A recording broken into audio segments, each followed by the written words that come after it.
Hi folks, it's the review fella here. Today I'm looking at the best TV picture settings for Samsung's 2022 B range of Neo QLED 4K TVs, such as the QN85B, QN90B and QN95B. Now I'm waiting for delivery of my 65-inch Samsung TV, so I've done this quick guide after some initial in-store testing, and this will form the basis of my settings when I receive it. I've put this out now as a few of you have been asking for some help with setting up this TV. I'll cover it all in more detail later if possible, but you may find this useful to get you started in the meantime. The following is based on my personal preferences, but is fairly accurate in relation to calibration.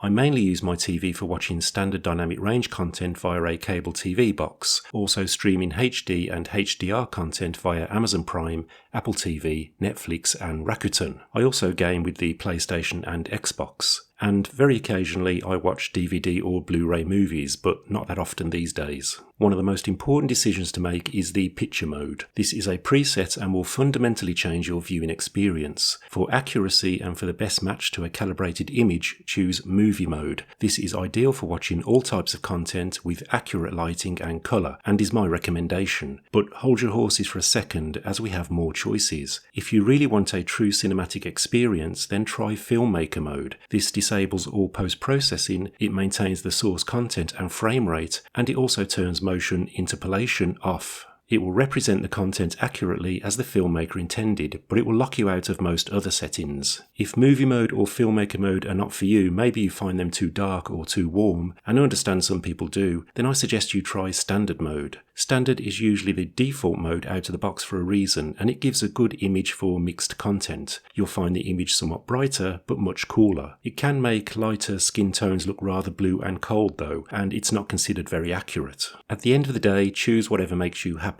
That's the important thing, and don't be afraid to flick between them until you find the best fit for your preference and content. Movie mode is my preference, yours may differ. Most other settings I leave as default, however, it's worth discussing some other options. Let's first look at SDR content, that is the standard dynamic range movies and TV shows that you might watch through your cable or satellite TV. First, picture clarity. I set this to off. Picture clarity attempts to smooth out blurring and judder in fast-moving action, such as sports. It can lead to the horrid soap opera effect and looks awful for movies, which are mostly shot at 24 frames per second. However, experiment with this setting if you watch sports and suffer from motion blurring, but for accuracy, you want this off. Next on to local dimming. I set this to high. Local dimming attempts to improve the black levels of your content, and it works really well. If it causes white or lighter areas to blow out, then you can always tweak this setting. Now on to contrast enhancer. I set this to low, and once again it depends on your preference. It does exactly what it says. For accuracy, you want this off, so experiment with this and set it to your preference. My preference is low. Now on to gamma.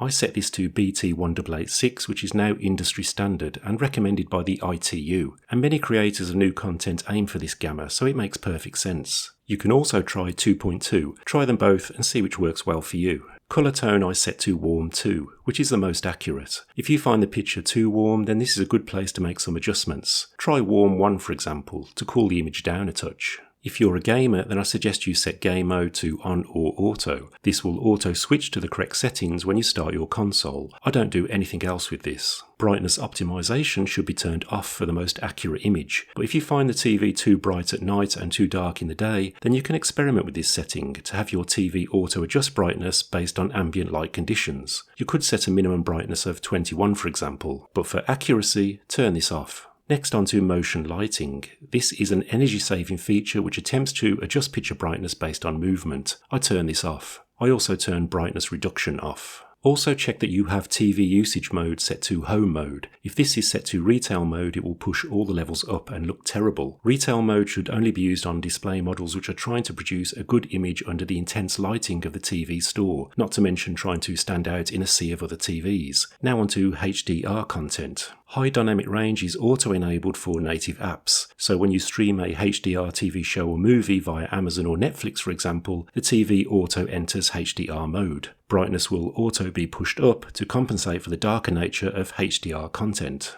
I leave all these settings as default. The TV handles HDR very well, with a minimum of intervention. If you do find HDR content a bit too dark, try tweaking contrast enhancer a bit higher. Samsung also give you the ability to calibrate your TV with your smartphone. You can use Android or iPhone, and you can use a basic or professional mode. Basic will be the fastest but least detailed option. This is a great choice for those that want to use the power of their smartphone to help create a perfect calibrated image. I don't use it, but you may find it useful. I'll put a link in the description with more details should you wish to find out more about this. So just to summarise, Samsung always does a good job out of the box with standard mode. However, choose movie mode if accuracy is important to you. Samsung can help calibrate your TV via your smartphone if you wish. If you have any questions, then please ask. I'll do my very best to help you out. See the links in the description to the TV I tested, also to my other gear. If this video was helpful, then please consider liking this video and subscribing to my channel. I'm super grateful if you do. Thank you so much for watching, please stay safe, and I hope to see you very soon.